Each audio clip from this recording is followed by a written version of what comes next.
एक प्रश्न जो बार बार आता है भक्तों के द्वारा, वैष्णवों के द्वारा, कि पूजा पाठ में उपयोग किए जाने वाले वस्त्र, ठाकुर जी के वस्त्र और भी जो सामग्री है पूजन पाठ का, कि हमारे यहाँ गंगा नदी नहीं है, यमुना नदी नहीं है और विसर्जन के लिए कोई ऐसा स्थान नहीं है जहां पर हम जाकर के विसर्जन कर सकें।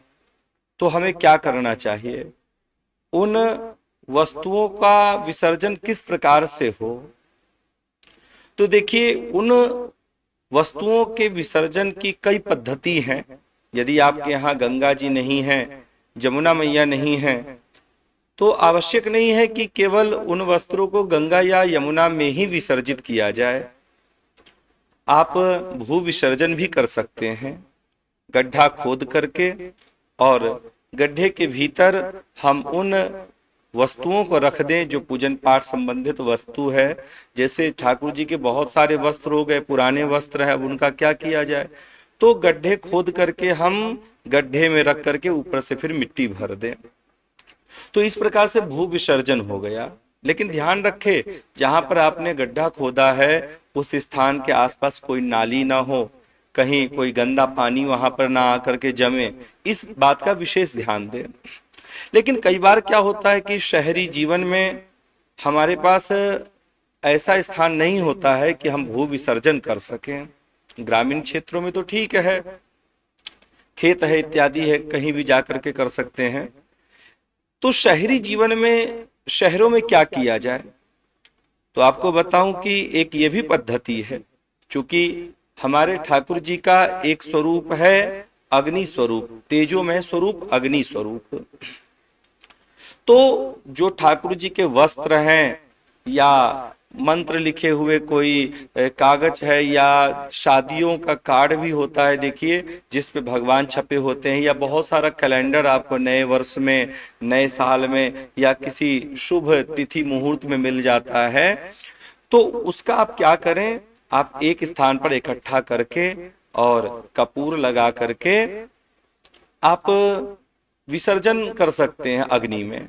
और अग्नि भगवान का ही स्वरूप है, तो भगवान की वो जो वस्तु है, भगवान का उपयोग किया हुआ वस्त्र है, या पूजन पाठ में जिस भी प्रकार की वस्तु है जिसमें भगवान का मंत्र लिखा है, फोटो है, जैसे धूप बत्ती के पैकेट पर भी आजकल देखिए तो मंत्र लिखा हुआ होता है, भगवान का फोटो है।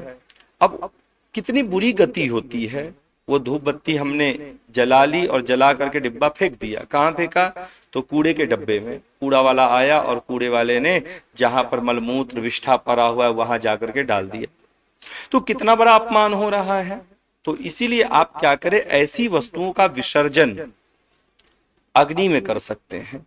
इसमें आपको किसी प्रकार का कोई दोष नहीं लगेगा, क्योंकि अग्नि में भी इस प्रकार से वस्तुओं का विसर्जन करने का विधान है। और दूसरी बात, अग्नि हमारे ठाकुर जी का ही स्वरूप है, तो आप अग्नि में विसर्जित कर सकते हैं उन वस्तुओं का।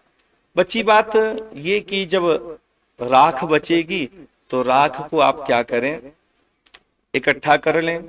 चूंकि बहुत सारे वस्तुओं की राख कितनी होगी, बिल्कुल थोड़ी सी होगी, तो राख इकट्ठी कर लें।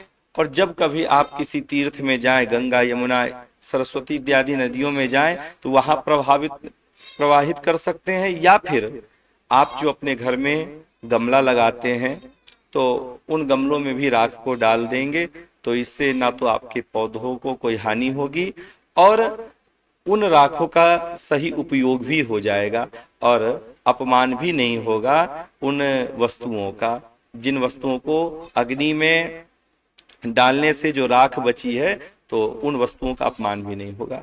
तो आप इस प्रकार से भी राख का उपयोग कर सकते हैं। यदि इस प्रकार से ना करना हो तो आप राख को रखते रहें, और जब आप किसी तीर्थ में जाएं, गंगा यमुना नदी में जाएं, तो जाकर के आप विसर्जन कर दें। तो चूंकि ये बार बार मेरे पास प्रश्न आता था, तो मैंने सोचा कि इसका उत्तर दे दिया जाए, तो भक्तों, वैष्णवों के लिए बहुत लाभकारी होगा।